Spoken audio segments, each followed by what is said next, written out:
আজকের গল্প দার্জিলিংয়ের ছায়াময় গ্রাম।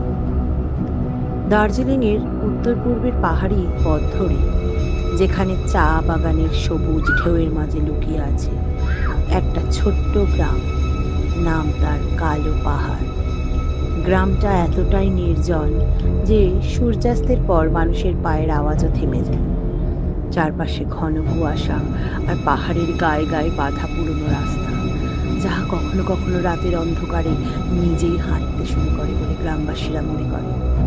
এই গ্রামে বাস করে রাহুল, একটা তরুণ ছেলে যে কলকাতা থেকে ফিরেছে তার দাদুর মৃত্যুর পর। দাদু ছিলেন গ্রামের একজন ডাক্তার, আর তার মৃত্যুর খবর পেয়ে রাহুল এসেছে সম্পত্তি দেখতে। কিন্তু সে জানতো না, এই পাহাড়ে ফিরে আসা মানে তার জীবনের সবচেয়ে ভয়ঙ্কর রাতগুলো শুরু। প্রথম রাতেই অদ্ভুত ঘটনা শুরু। রাহুল দাদুর পুরনো বাড়িতে উঠেছে, একটা লম্বা কাঠের বাড়ি যার জানালা থেকে পাহাড়ের কালো ছায়া দেখা যায়। রাত 10টার পর বাইরে ঝিরঝির করে বৃষ্টি পড়ছে। হঠাৎ শুনল সিঁড়িতে পায়ের শব্দ, ধাপে ধাপে ধীরে ধীরে কেউ উঠছে উপরে। রাহুল বিছানা থেকে উঠে দরজার দিকে তাকালো। শব্দটা থামলো তার ঘরের সামনে। কে? সে চেঁচিয়ে উঠল। কোনো সাড়া নেই। সে দরজা খুলতেই কিছুই নেই, শুধু ঠান্ডা হাওয়া আর কুয়াশার একটা পাতলা চাদর। সকালে গ্রামের লোকজন বলল, ওটা তোমার দাদুর ছায়া, তিনি এখনো যাননি। দিন কয়েক কাটল। রাহুল গ্রাম ঘুরে বেড়াতে লাগলো। গ্রামটা ছোট, মাত্র 25-30টা পরিবার। সবাই চা বাগানে কাজ করে, আর রাত হলে দরজা বন্ধ করে শুয়ে পড়ে। গ্রামের মাঝে একটা পুরনো মন্দির আছে, যেটার কাছে যেতে কেউ সাহস পায় না। সেখানে আছে একটা দেবী মূর্তি, কিন্তু তার চোখ দুটো অদ্ভুত, যেন জীবন্ত আর রক্তাক্ত। গ্রামের বুড়ো রামবাবু বললেন, এই গ্রামে প্রতি 50 বছর পর কালী ছায়া আসে, সে নেয় একটা প্রাণ। তোমার দাদু ছিলেন শেষ শিকার, তার আগে আমার বোনকে নিয়ে গেছে। ছায়াটা পাহাড়ের গহীনে থাকে, কিন্তু কুয়াশার সাথে নামে। যার ভয় সবচেয়ে বেশি তাকেই ডাকে। রাহুল হাসল। সে বিশ্বাস করে, কিন্তু সেই রাতে স্বপ্ন দেখল। স্বপ্নে সে পাহাড়ের পথে হাঁটছে, আর তার পিছনে একটা ছায়া, মানুষের আকারের, কিন্তু মুখ নেই। ছায়াটা ফিস ফিস করে বলছে, আয় আয় আমার সাথে। রাহুল চিৎকার করে উঠল বিছানায়। ঘামে ভিজে গেছে সে। জানালা খুলে দেখলো বাইরে কুয়াশা, আর কুয়াশার মাঝে একটা আবছা চেহারা দাঁড়িয়ে আছে।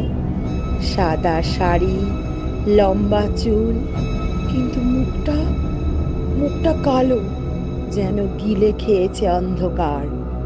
সে দৌড়ে দরজা বন্ধ করলো, কিন্তু ভিতরে এলো একটা গন্ধ, পচা মাংসের গন্ধ। পরের দিন গ্রামে একটা ঘটনা ঘটল।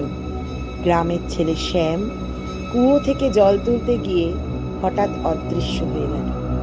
সবাই খুঁজতে লাগলো, কিন্তু তার শুধু একটা জুতো পাওয়া গেল কুয়োর ধারে। রাতে গ্রামের লোকজন জড়ো হলো রামবাবুর বাড়িতে। কালী ছায়া এসেছে, তারা বলতে লাগলো, এবার তোমাকে নেবে রাহুল বাবু। তোমার দাদু এটাকে ডেকেছিলেন, তিনি মন্দিরে গিয়ে দেবীর পুজো করেছিলেন ভুলভাবে। রাহুল জিজ্ঞাসা করল, কি করে থামানো যায়? রামবাবু চোখ নামিয়ে বললেন, শুধু একটা প্রাণ দিয়ে, নিজের না হলে অন্যের। সেই রাত থেকে ভয় বেড়ে গেল। রাহুলের ঘরে রাত 12টার পর দেয়ালে ছায়া পড়তে শুরু করলো। প্রথমে ছোট, যেন হাতের ছাপ, তারপর বড় হতে লাগলো পুরো দেয়াল জুড়ে। আর সেই ছায়া নড়ছে, হাত দুটো বাড়াচ্ছে তার দিকে। রাহুল লণ্ঠন জ্বালালো, কিন্তু আলো পড়তেই ছায়া আরো গাঢ় হয়ে গেল। সে দৌড়ে বাইরে গেল। গ্রাম অন্ধকার, শুধু কুয়াশা। হঠাৎ শুনল একটা নারী কণ্ঠ, রাহুল, এসো, আমি তোমার দাদুকে ফিরিয়ে দেব। সে ঘুরে দেখল সেই সাদা শাড়ির মহিলা, কিন্তু এবার মুখটা দেখা গেল চোখ দুটো ফাঁকা, যেন মুখ থেকে রক্ত ঝরছে। সে পালাতে লাগলো মন্দিরের দিকে। মন্দিরে পৌঁছে দেখলো দেবীর মূর্তি, তার গায়ের কাছে শ্যামের লাশ, চোখ বেরিয়ে এসেছে আর গলায় নীল দাগ। রাহুল চিৎকার করলো। হঠাৎ পিছন থেকে হাতের ছোঁয়া। সে ঘুরতে, রামবাবু, তুমি? রাহুল অবাক। রামবাবু হাসলেন, কিন্তু তার দাঁতগুলো ধারালো। আমি ছায়া, ছেলে, তোমার দাদু আমাকে জাগিয়েছিল, এখন তুই আমার। রাহুল পালাতে গেল, কিন্তু মন্দিরের দরজা বন্ধ, কুয়াশা পড়ে গেল ভিতরে। শেষ রাত্রি, সারা গ্রাম জেগে উঠল চিৎকারে। সকালে রাহুলকে পাওয়া গেল মন্দিরের সামনে, জীবিত কিন্তু পাগল। তার চোখ ফাঁকা, তার মুখে একটা অদ্ভুত হাসি। সে ফিস ফিস করে বলতে লাগলো, ছায়া চলে গেছে, 50 বছর পর আসবে।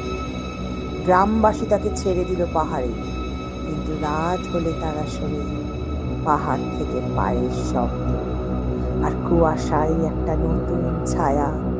এবার কার জন্য? গ্রামটা এখনো আছে কালো পাহাড়ে। যদি কখনো যাও, সূর্যাস্তের আগে অবশ্যই ফিরে এসো, কারণ কুয়াশা নামলে ছায়া ডাকে।